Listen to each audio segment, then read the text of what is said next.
Upon its formation in 2023, CPKC would be inheriting a system of great variety in terrain. In the over 550-mile stretch of track between Kansas City and Shreveport, southbound trains begin the journey with relative ease as they glide across the flat terrain of western Missouri and Kansas. We find southbound manifest M252 departing the yard in Pittsburgh to traverse across the flat farmlands of Kansas and Missouri.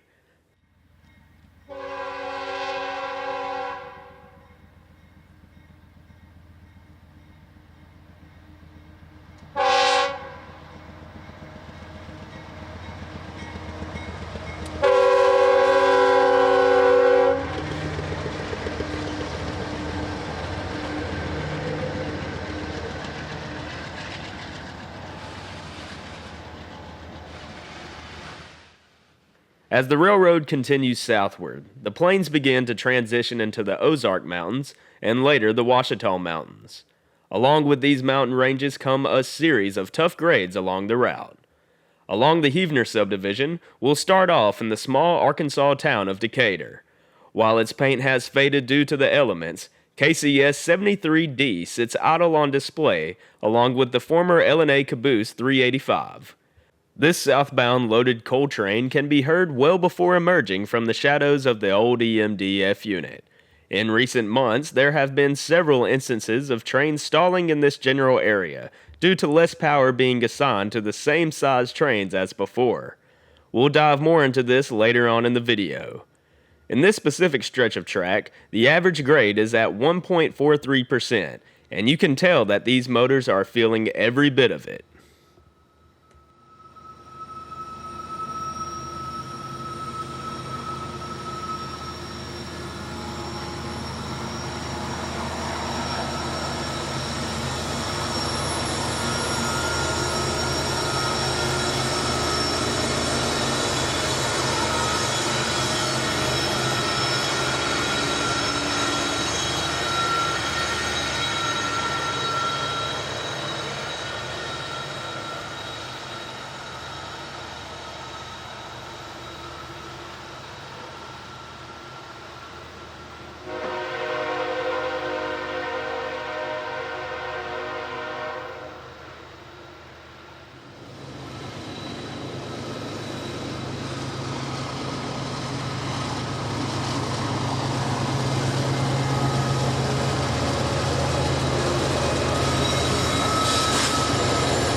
Working our way down to Watts, most people wouldn't think this scene is in Oklahoma. Known for its overall flat land, the western side of the state that borders Arkansas has some pretty rough terrain that you can see in the background. Southbound manifest train M262 is winding through the curves on its way to Duramus Yard in Shreveport, Louisiana. Take a close look at the windows of the locomotive. You can see that the conductor is giving us some very enthusiastic waves.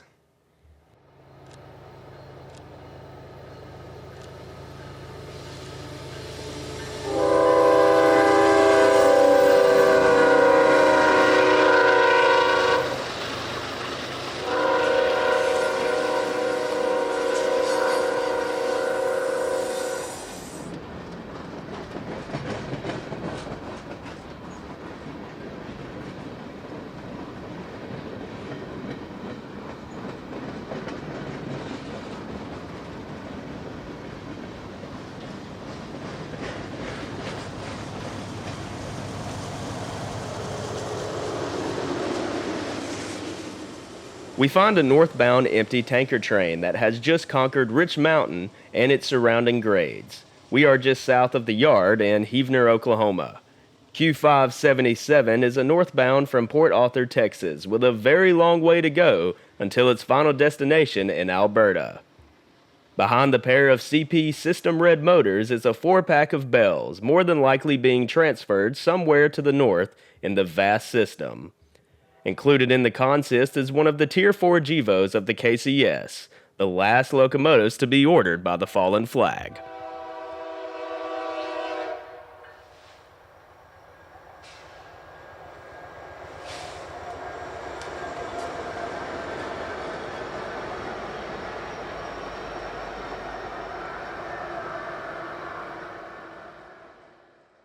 This is the northern end of the Shreveport subdivision, and soon the 577 will change crews and begin its journey on the Heavener sub. We make our way towards Page to find a southbound grain waiting for a northbound. The northbound in question is C869, a Union Pacific empty coal train heading back up towards the North Antelope coal mine in Wyoming. Both Union Pacific and BNSF utilize this CPKC route to run trains from the mines in Wyoming to various power plants located in Texas. This one specifically originated from the Welsh plant.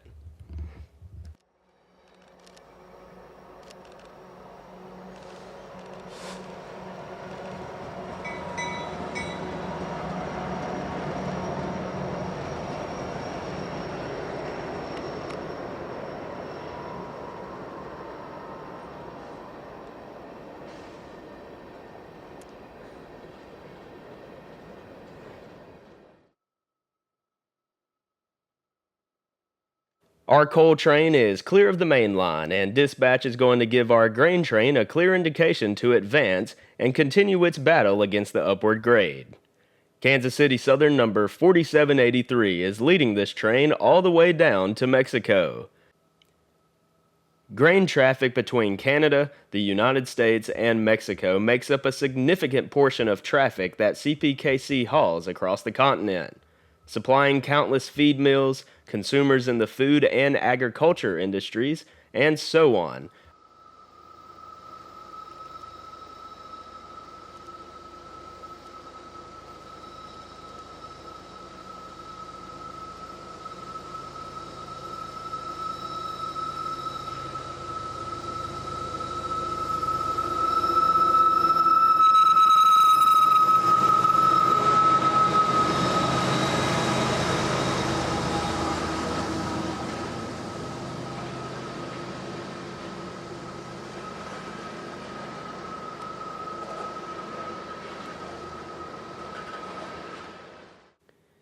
Even with the clouds covering the mountain in the backdrop, the iconic S-curve not terribly far from the Rich Mountain summit is still an impressive sight to behold, as the sounds of the locomotives chugging can be heard well before coming into eyesight.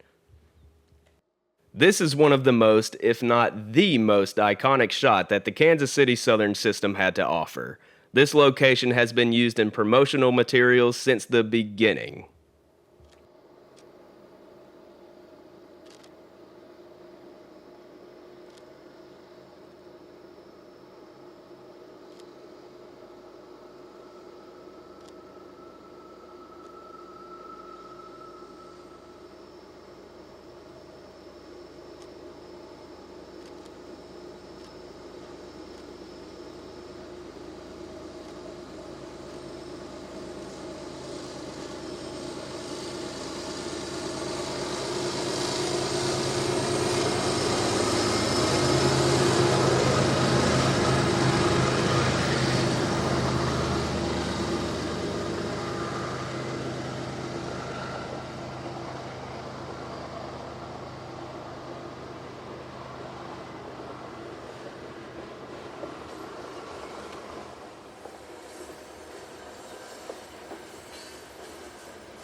We leapfrog ahead of our train to Eagleton, Arkansas. The layer of mist has amplified, but soon the headlights of the ES-44 locomotive breached through as it rounded the corner.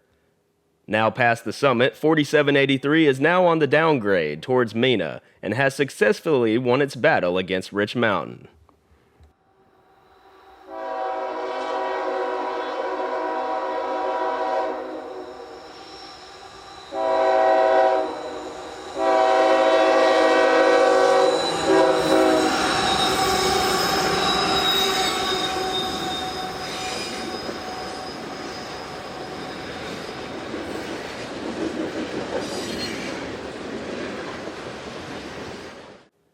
Northbound train 181 has both of its motors working hard as it climbs uphill. Bound for the Chicago Metroplex, from Mexico, 181, otherwise called the Mexico Midwest Express, is a hotshot intermodal service that began in May of 2023. This service offers the fastest rail transit time from the locations by over a day's time. A major advantage this service has is its lack of interchange. While other Class 1s must hand off their trains at the border, CPKC has a seamless transition into Mexico aside from customs.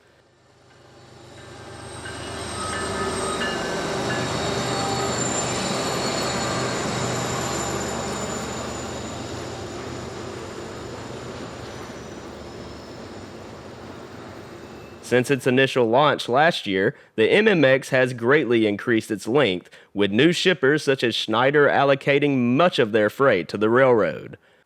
Autoracks often make up much of the freight consist as well. The demand for autorack traffic is on an upward trend as the automotive industry is expanding greatly in Mexico, while stateside manufacturing vehicles is currently making a comeback.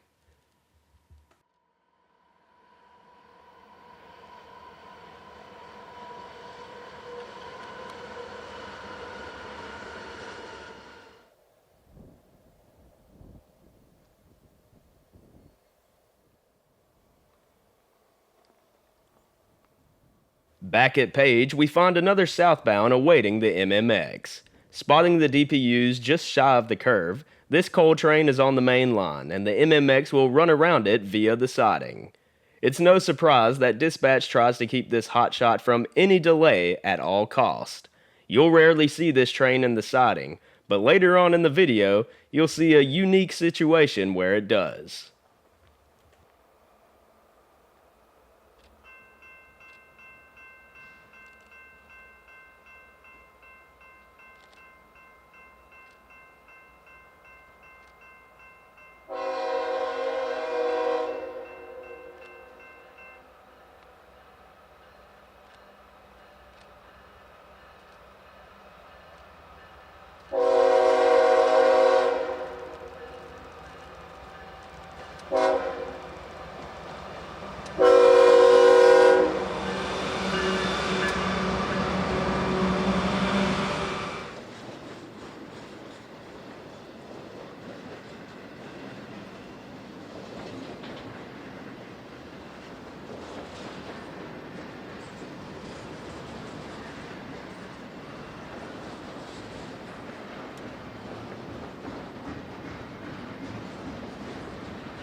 After the power passes our cameras, we take a closer look at the various containers heading north.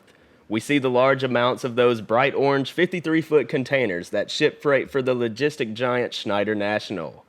So Schneider and CPKC are currently in a multi-year agreement that has CPKC as its primary source of rail transport.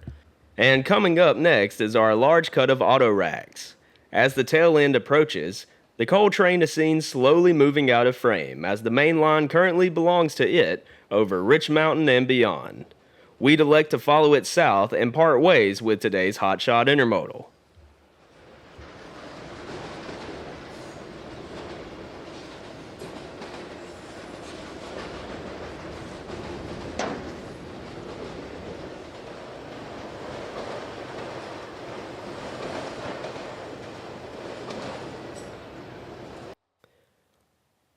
BNSF EMD SD70 ACE number 9102 is on the point, with Union Pacific AC 44 5758 trailing second.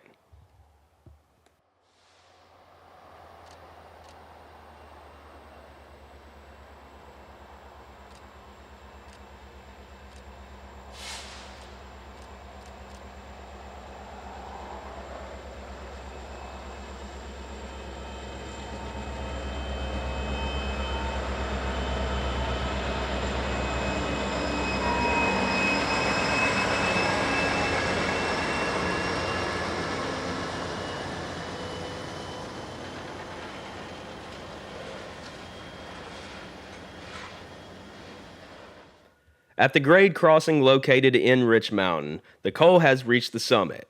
The train will ultimately be held by dispatch once again to allow a pair of northbounds to pass.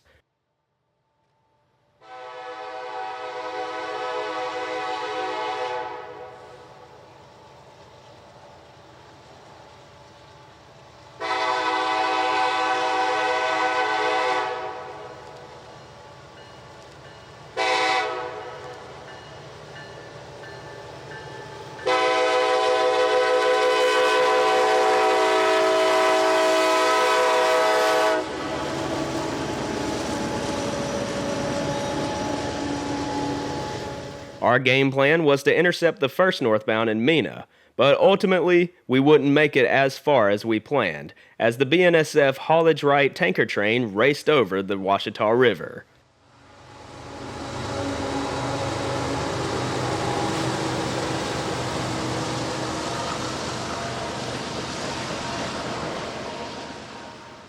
We are not too far from its origin point, and the river currently has a small appearance here due to lower water levels. But eventually, the Washita will span into a several hundred-mile river that runs deep into Arkansas and Louisiana.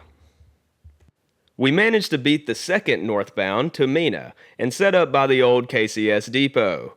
This depot shares a similar Mediterranean architecture style that many KCS depots sported across the original system. Located in the heart of town, the depot is one of the few things that appears to be locked in the times of a bygone era. It was built in 1920 for passengers to await their trains heading north to Kansas City or south to Shreveport, Port Arthur, or New Orleans. Mena was among the stops of the Southern Belle passenger service along with the Flying Crow and other local services. Volunteers would restore the depot in the 1980s to its original exterior condition. Today, the building hosts the local Chamber of Commerce and a small museum resides inside. While the mist has been present here all day, it finally begins to rain, but nonetheless, we'd stick it out for this northbound mixed freight highballing right through town.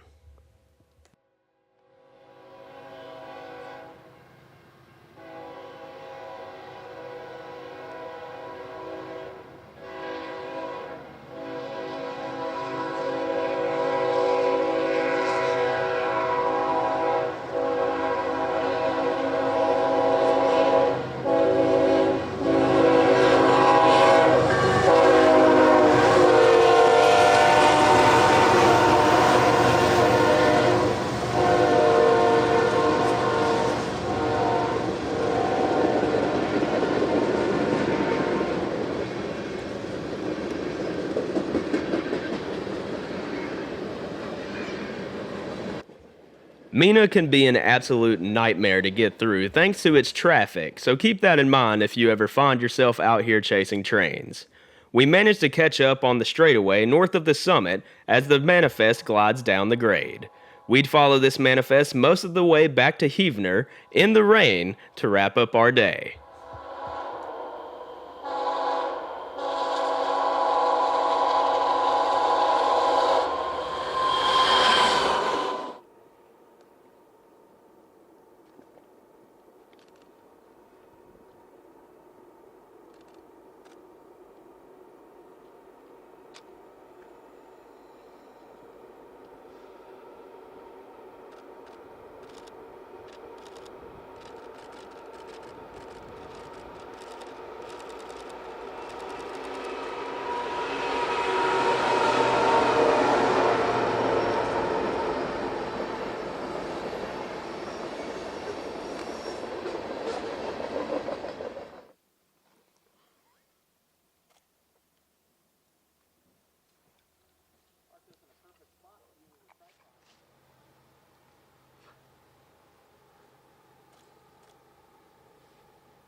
The following morning would find an interesting turn of events occur on the Shreveport subdivision.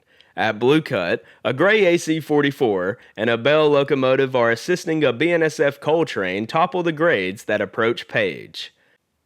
This coal train stalled out as the upward grade intensified around Stapp, Oklahoma. The KCS motors were pulled off of a northbound MMX and connected to the coal's front-end power to conduct a rescue operation to clear the main line for other traffic to get through. Coal trains are heavy enough as it is, but with the addition of all the extra weight brought in from the rain, the 2 motors on the front and 2 on DPU were simply not enough to continue moving forward. As I mentioned earlier, this has been a common occurrence along both the Shreveport and Heavener subdivisions.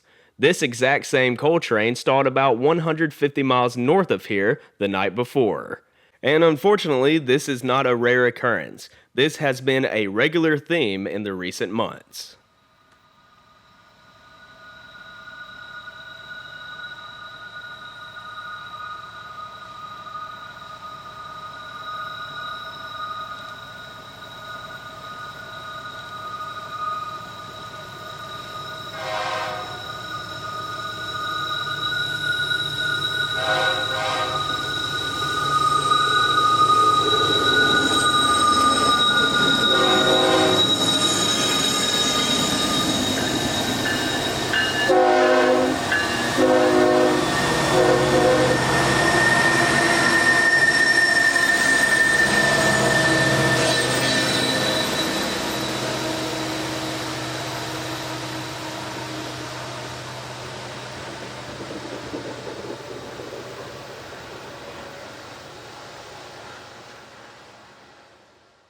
By the time we were able to walk back to the vehicle through the thick brush and thorns, we arrived to Page to find the KCS power for the intermodal already coupled back, and the coal train easing its way towards the south end of the siding.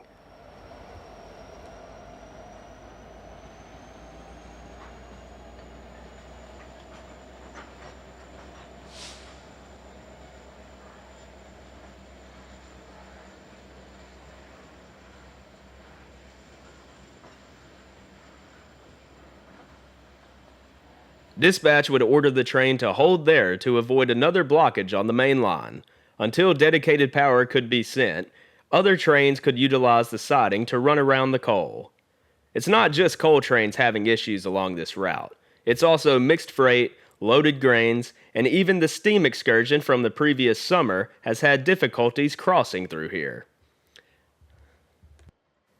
I hope that you've enjoyed this production along the CPKC mainline through Arkansas and Oklahoma.